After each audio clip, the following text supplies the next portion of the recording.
Quando a gente pensa em fisiculturismo de elite, a primeira imagem que costuma vir à mente é aquela força extrema, né? Uma dedicação absoluta. Músculos tão esculpidos que parecem a própria definição de superação e vitalidade física. Mas será que essa estética impressionante, quase inatingível, realmente reflete uma saúde fisiológica impecável por trás das cortinas? Hoje, a gente vai explorar um paradoxo fascinante e muitas vezes trágico desse esporte, guiados por dados médicos recém-saídos do forno. A grande questão aqui é a seguinte: esses competidores fantásticos são mesmo o retrato da saúde perfeita? Ou toda essa ilusão visual de invencibilidade esconde um custo físico silencioso? Para responder a isso com precisão, a gente precisa deixar a luz dos palcos um pouco de lado e assumir o papel de verdadeiros detetives médicos. E é exatamente aqui que a ciência clínica traz uma nova perspectiva. Como o respeitado European Heart Journal destacou, as mortes prematuras de fisiculturistas levantaram questões sobre a segurança e os riscos associados a esta disciplina. Olha, isso não é conversa de academia, tá? É a conclusão de um estudo exaustivo divulgado agora em 2025. Bom, vamos mergulhar de cabeça nisso e entender o que os pesquisadores realmente descobriram. Seção 1. Rastreando os dados. A investigação. Para vocês terem uma ideia do tamanho disso, estamos falando de uma análise massiva focada na Federação Internacional de Fisiculturismo e Fitness, a famosa IFBB. Mais de 20.286 atletas únicos do sexo masculino foram acompanhados de perto ao longo de incríveis 16 anos, entre 2005 e 2020. São mais de 190 mil anos atleta de observação. Uma base de dados desse tamanho é um verdadeiro divisor de águas, porque revela padrões que a gente simplesmente não conseguiria enxergar numa amostra pequena.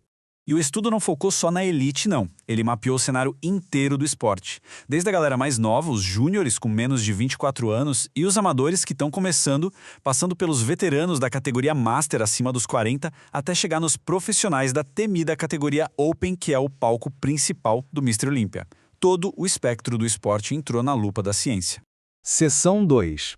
A discrepância da morte súbita. As descobertas.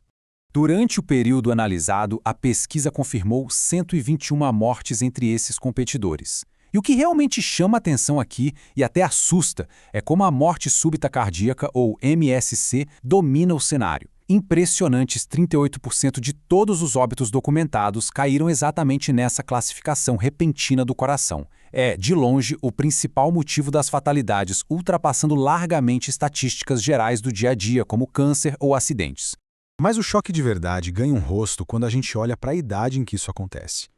Se isolarmos só os atletas que estavam ativamente competindo no ano em que sofreram a morte súbita cardíaca, a média de idade despenca para inacreditáveis 34,7 anos.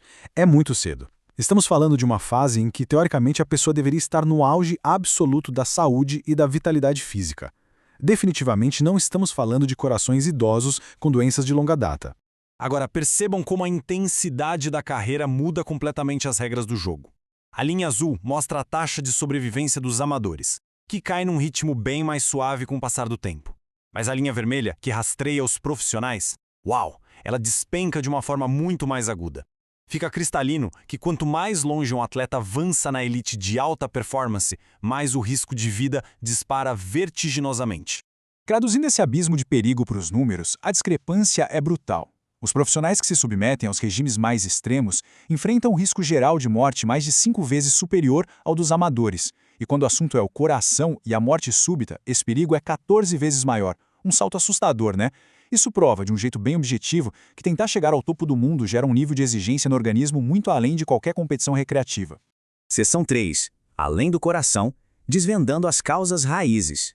Mas o que de fato está acontecendo lá dentro para forçar um coração atlético a parar tão de repente? As autópsias foram buscar os culpados anatômicos e revelaram um diagnóstico bem sério: a cardiomegalia. Basicamente, o coração fica perigosamente enorme. Para vocês terem uma noção, a musculatura cardíaca desses atletas chegava a ser quase 74% mais pesada do que o normal. O órgão estava tão hipertrofiado por dentro quanto o corpo estava por fora. Essa hipertrofia severa engrossa a parede do coração e gera fibroses, que são cicatrizes que desregulam completamente os impulsos elétricos vitais do órgão.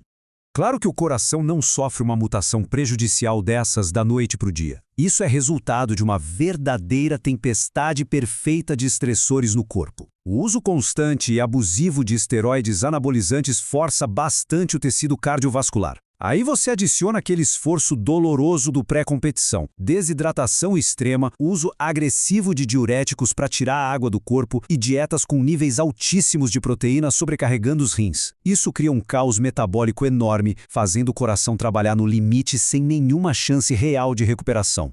E a gente não pode olhar só para a biologia nessa história. Tem um outro lado fundamental que precisamos considerar: a saúde mental. Uma parcela notável das mortes incluiu causas trágicas e não naturais, como overdoses e suicídios. É um alerta altíssimo para uma crise invisível provocada pela obsessão pelo corpo perfeito. A dismorfia corporal severa e aquela pressão sufocante para pertencer a uma elite provam que a cabeça do atleta pode sofrer tanto impacto, ou até mais, do que as artérias do próprio corpo. Seção 4. Uma prescrição para a mudança. Trazer todas essas descobertas à tona não é para acabar com o esporte, e sim para encontrar um caminho mais seguro para quem ama a modalidade. Mas a evolução começa por reconhecer onde o sistema está falhando hoje. Saca só esse dado. No ano recente, com mais de 6.000 campeonatos da IFBB, a Agência Mundial Antidoping registrou apenas 80 amostras enviadas para análise real de doping, e a taxa de positividade foi de 13%, o que é umas 50 vezes maior que a tolerância que a gente vê em jogadores de futebol da FIFA. Fica evidente que falta uma fiscalização de verdade para proteger essas vidas.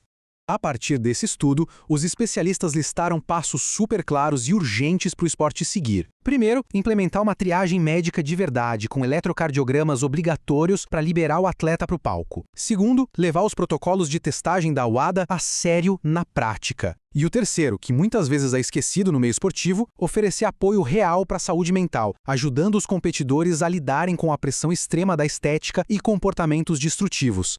No fim das contas, a ciência fez a parte dela, revelando esses dados essenciais, nus e trus, o que nos leva ao nosso ponto final de reflexão: como a cultura dessa estética tão extrema precisa evoluir para proteger de verdade a saúde desses atletas no longo prazo, sem perder aquela celebração incrível da dedicação física monumental. É uma pergunta bem profunda que a comunidade inteira vai precisar discutir daqui para frente. Foi fantástico desbravar essa investigação médica complexa com vocês hoje. Um grande abraço e até a próxima análise.